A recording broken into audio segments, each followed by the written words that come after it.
CTV News with Lauren Stallone.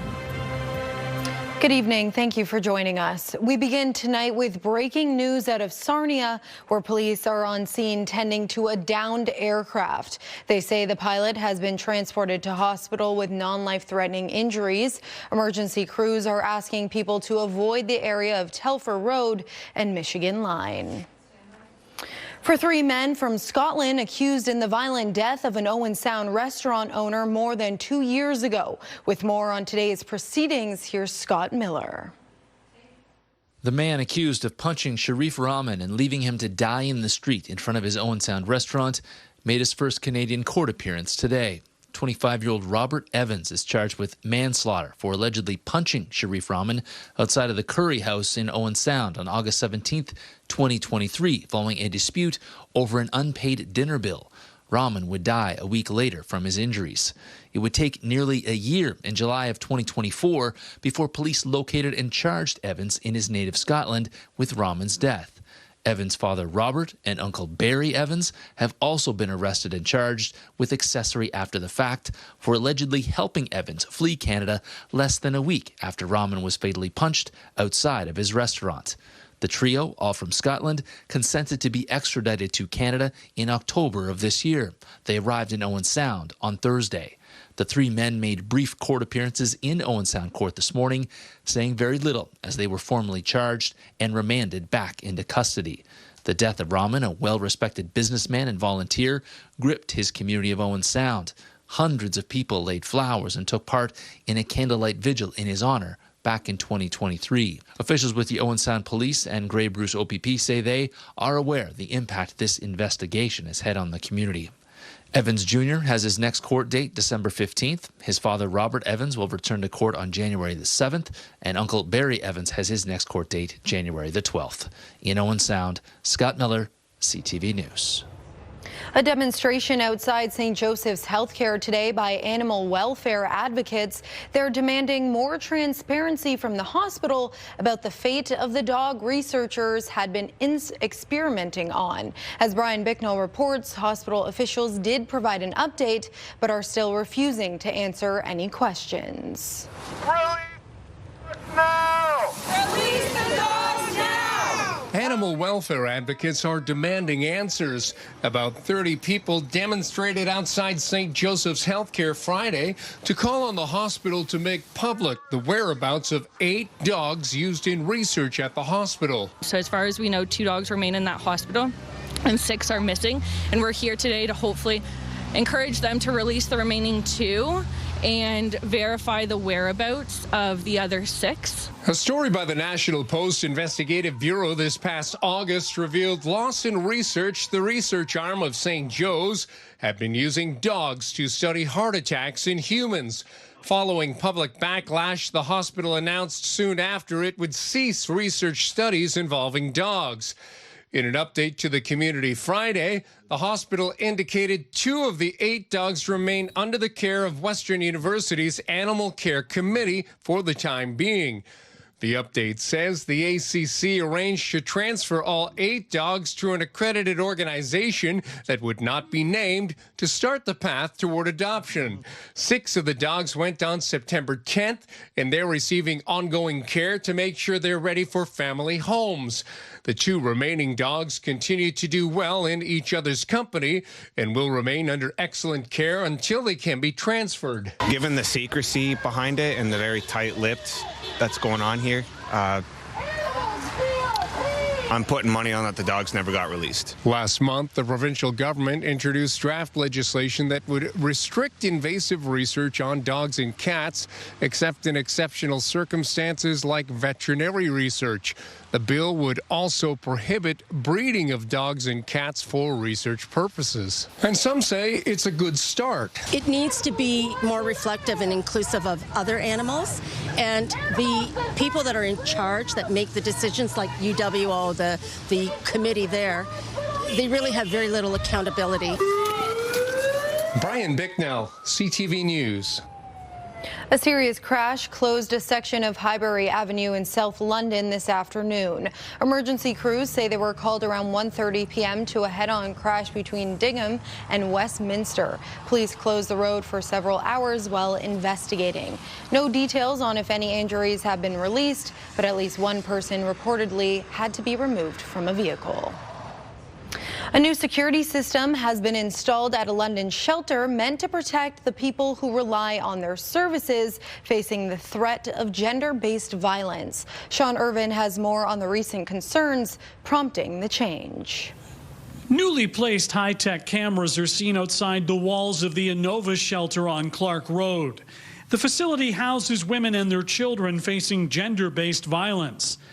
Innovations in security systems have changed since the facility opened in 2005, and so have the threats against it. In recent years, concerns have escalated. Last couple of years, when we've seen the integrity of our space and the safety of our space be challenged a little bit by folks who perhaps shouldn't be coming close to our space. But with the addition of the new cameras, the ability to see what's going on outside has greatly improved. And it's been pretty incredible to see the clarity of the photos and the ability for us to identify really quickly if there's an issue around our perimeter. The $83,000 cost of the project is being paid for through a provincial grant. This shelter is now even better equipped to provide the protection and peace of mind that every person seeking refuge deserves. The announcement comes on the heels of a much larger ask by Inova to replace its Wellington Road shelter. The agency is in the early stages of a needs assessment for the project, expected to cost in the tens of millions of dollars. Roger has stated that the shelter, built in 1992, is older and beginning to fall apart. A new space would increase the number of beds available and incorporate the city's sexual assault center. In London, Sean Irvin, CTV News.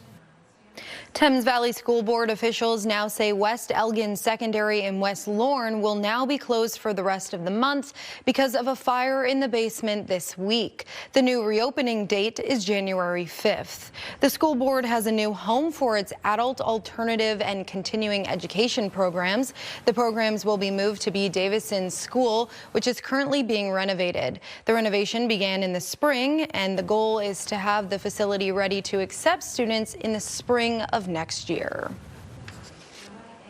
The latest numbers on the local rental market show more units available and the cost to rent has actually leveled off. However, as Jerry Dewan reports, that doesn't mean the market is becoming dramatically more affordable.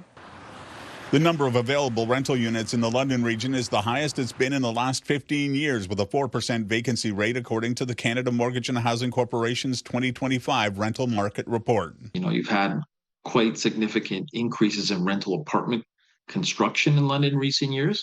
Some of those units have been completed and put on the market, so you've had more supply hitting the market. The CMHC says supply is only going to continue to grow, with many more units coming online, like this 35-story, 435-unit tower that's being built at the corner of Waterloo and King.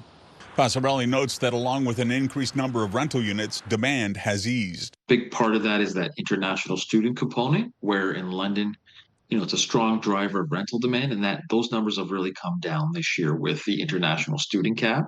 Claire Whitnable questions whether renters will see substantial relief with what she says are inflated rents. You look anywhere downtown London, that the homeless situation is only getting worse. So I think the increase in vacancy is more reflective of people just not being able to afford units at all. Whitnable is chair of a London chapter of ACORN, a tenant advocacy group. She says a change in rent control rules in Ontario opens the door to more increases for properties built after 2018. Any new units that have affordable prices do not have any guarantee of maintaining affordability because they no longer fall under rent control. So it is entirely possible that the landlord might offer an affordable unit and then the next year increase it as much as they want after they've got their claws in you. Passarelli says prices have started to moderate, and that means renters can be more selective in where and how they live. It's a welcome change. We've had a long run of periods where it was really favorable to the rental operators. So renters are getting a bit of relief. Whitnable insists all levels of government still need to introduce laws to ensure units are maintained properly and are fairly priced.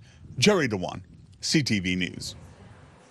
Oxford OPP say they're investigating stolen holiday light displays. They say someone took 2 lights shaped like Winnie the Pooh and Tigger from Centennial Park in Ingersoll. Police say they were stolen between 8 p.m. Thursday and 8 a.m. Friday, and they're asking anyone with information to contact them.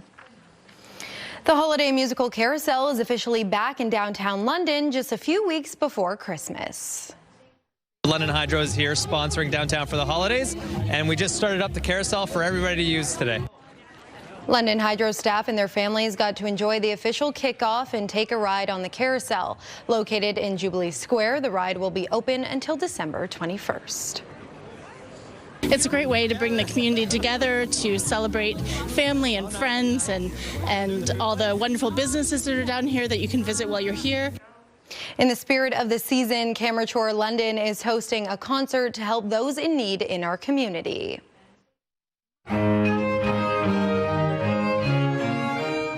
At the moment, we're doing a rehearsal for our Messiah performance, which will be on December 14th at 3 o'clock at Metropolitan United Church. It is actually a celebratory concert for us because we are having our 10th season this year. So we've never really done a big piece like this before. The music ensemble is inviting audience members to leave non-perishable items at the door prior to the concert. Local charity Arcade Mission will collect and distribute the donations. The group says it's eager to share their music with the city, and all for a good cause.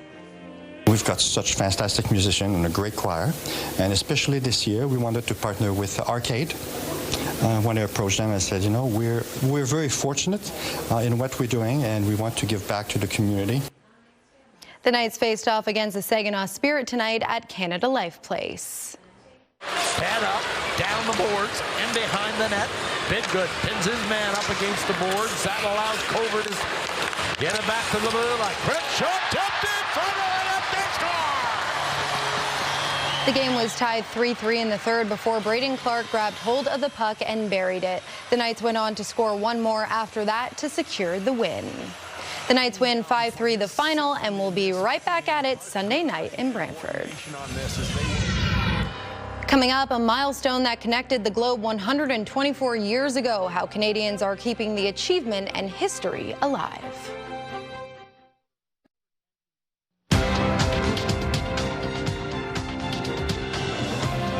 Canada's main stock index was weighed down by losses in the technology and base metal sectors.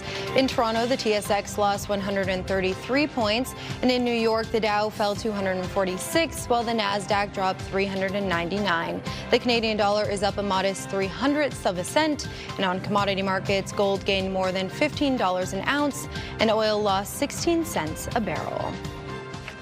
Sarnia police have released video of officers executing a search warrant last night. Police say they were looking for a wanted man in Petrolia, according to police. The following is a message from the Canadian National Public Alerting System.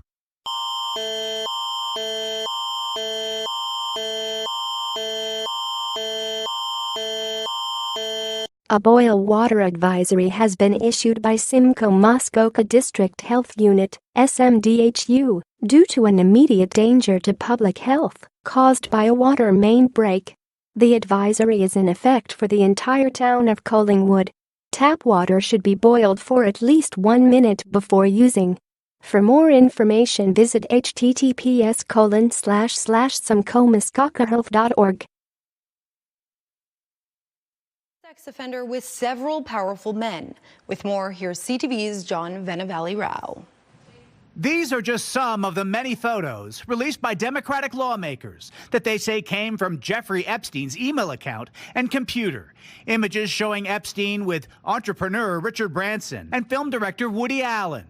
There's this shot of Microsoft founder Bill Gates and one of U.S. President Donald Trump, along with 6 women whose faces were redacted. These photos were in the possession of the Epstein estate, and so that includes pictures that maybe were sent to Epstein, perhaps he took himself. There's a photo of Epstein and co-conspirator Ghislaine Maxwell standing with former President Bill Clinton. Another photo shows Trump's former advisor, Steve Bannon, sitting across from Epstein. And on a desk, a framed photo of an unidentified woman lying on a couch. There are also images of sex toys. Among the 95,000 images the Democrats say came from the Epstein estate and given to the House Oversight Committee. I think anything that we release is significant. I think people should be able to make judgments on their own as to what they see in these photos. For us, this is about transparency. All of the men in the photos have long denied any wrongdoing, and some of the images were already public. None of them indicate any criminality, and when or where they were taken is not disclosed. But they do raise more questions about Epstein's connection to the rich and powerful. Here, Epstein is seen with Trump. Another photo shows a bowl of novelty condoms with a caricature of Trump's face. Trump was at one time a friend of Epstein, but has denied knowing about his abuse of girls and women, and said this about the photos. She has photos with everybody. I mean, almost there are hundreds and hundreds of people that have photos with him, so that's no big deal. I know nothing about it. The photos are separate from the Epstein files that the U.S. Department of Justice has been ordered to release by December 19th. Meanwhile, Republicans are accusing Democrats of cherry-picking the images to embarrass President Trump. John Vanavelli-Rao, CTV News, Toronto. A new docu-series that goes behind the scenes of Taylor Swift's record-breaking Eras tour also shows a serious side to the star, including the singer opening up about a deadly stabbing attack in the UK. I'm gonna meet some of these families tonight. The tearful moment came after a knife attack at a Taylor Swift-themed dance class last year that left 3 children dead and injured 10 more. Just a week later, 3 of her Vienna concerts were canceled after 2 men were arrested for plotting a terror attack targeting her concerts. More episodes of the docu-series will be released December 26th. After a home run of a season, the Toronto Blue Jays have renewed the contract of team president and CEO Mark Shapiro for 5 more years. Shapiro says he is grateful and honored to continue his work with the Jays. The extension comes after Toronto came so close to winning the World Series, falling to the LA Dodgers in a memorable 7-game series. It was the Jays' first appearance in the Fall Classic since 1993. Financial terms of the deal were not revealed. Good evening, I'm Rita Ismail. A few clouds as we head into the night. The snow lake effect flurries have tapered off throughout Midwestern Ontario, but they'll return again this weekend with a vengeance. We are tracking another low pressure system, a cold front that is expected to move through overnight tonight. As it drops through over Lake Huron, it will pick up moisture, and we are going to expect to wake up Saturday morning with a cumulative snowfall. Now heading into Sunday, we're dealing with more flurries and the threat of snow squalls in store, as well as our temperatures remain below the freezing mark. I'll have your full forecast on the other side of this break. It's time to build a toy mountain. Make this holiday season merry for so many kids. Bring new unwrapped toys to CF Masonville Place. All in support of the Salvation Army. We will be collecting donations November 21st to December 24th. With all donations helping families right here in our community. Toy Mountain, supported by Gomez Appliances, London Bass Center, and UBC Built Local 1946. Let's make this the best toy mountain ever. Visit ctvlondon.ca for more ways to donate.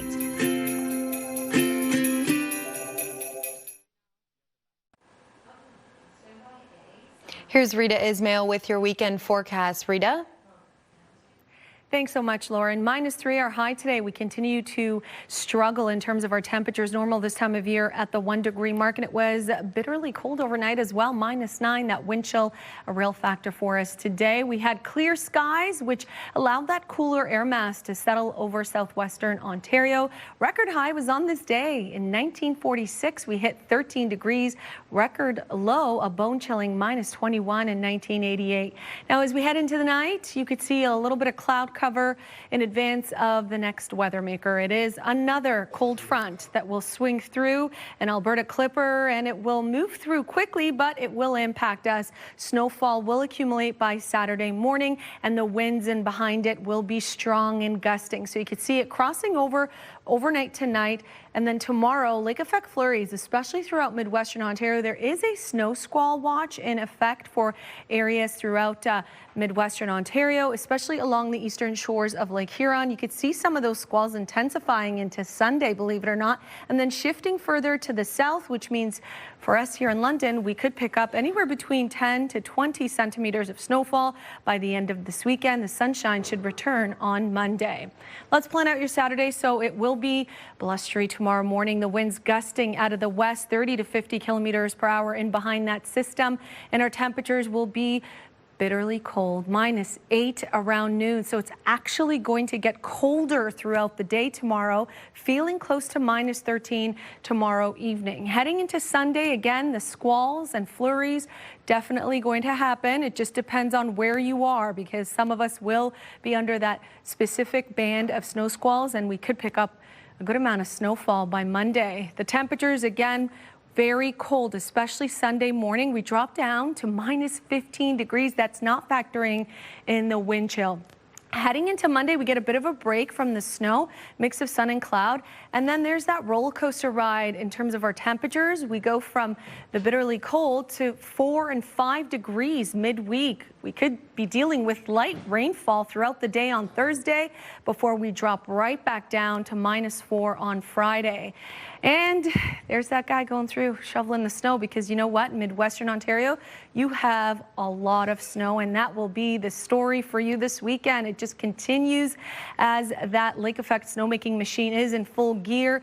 -6 tomorrow, that's your daytime high. -11 on Sunday. I wish I had better news in terms of temperatures. I don't really mind the snowfall, but it's that, you know, that Arctic air mass that really goes right through your bones. So we're going to have to deal with it, because then we have a bit of a warm up in the middle of the week, which isn't good either. And then we drop right back down. So we could be dealing with some mixed precipitation late next week. Lauren? Thanks for that, Rita. Rainfall in BC's Fraser Valley is expected to peak today. Warnings are lifting, but forecasters say they're watching for another atmospheric river system on Sunday, which could bring increased flood hazards.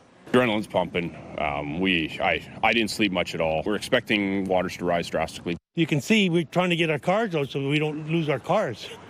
Overflow from a river in Washington state is expected to peak today. That situation has been the source of much of the uncertainty for BC residents. The city of Abbotsford is still under a state of emergency. Hundreds of properties are under evacuation orders, with 1,000 others on alert.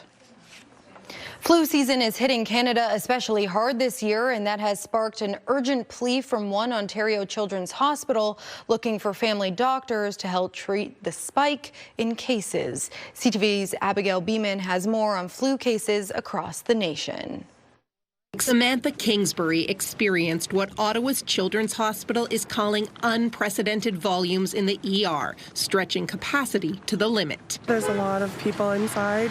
Seems like there's a lot of coughing. The hospital is extending hours at a clinic, and its CEO is asking family doctors and pediatricians to prioritize after hours and urgent appointments for children with respiratory symptoms, but no one at CHEO would do an interview about it. We are prepared for it, and in fact, our family health organization will be open during Christmas to New Year's every single day, at least 8 and sometimes 12 hours a day, and many family doctor practices are doing the same thing. Across Ontario, there are more than 7,000 total cases, 43% of them reported last week.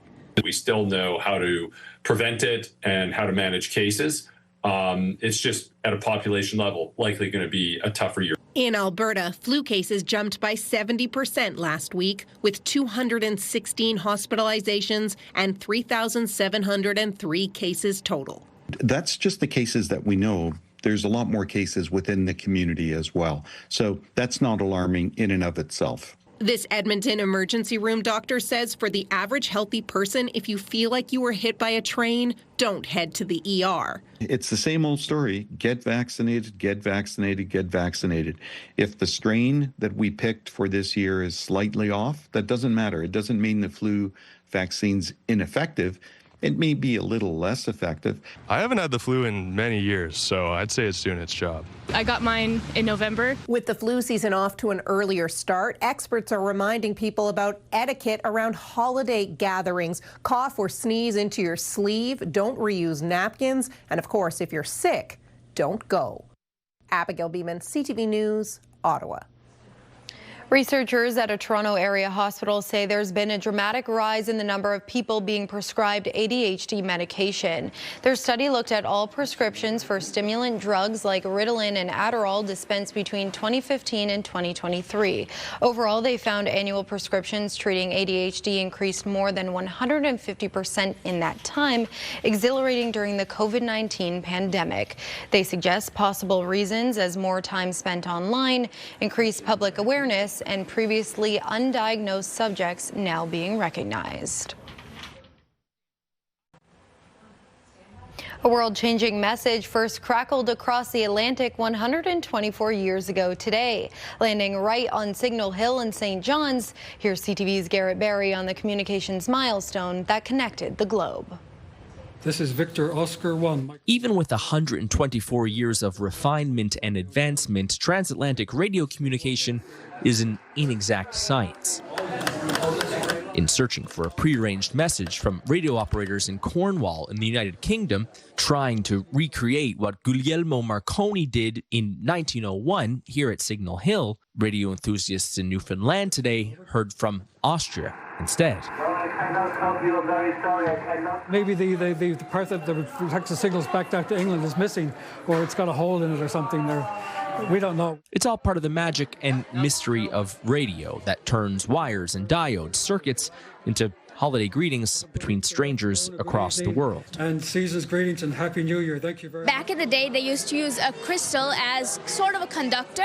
Nowadays, we use this small little thing. Today, to celebrate Marconi's achievement 124 years ago, these students got a bit of hands-on time, making their own radios. Morse code takes a really long time to write. And seeing what they could pick up. I think it was country.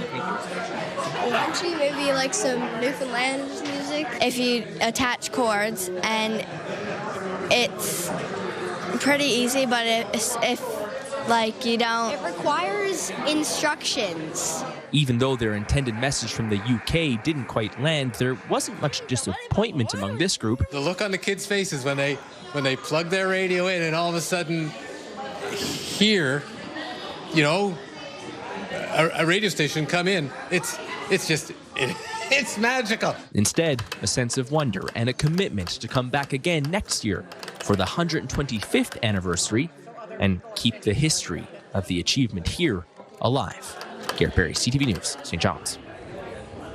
That's our time tonight. Thanks for watching. We'll see you next time. I'm Lauren Stallone. Have a good night.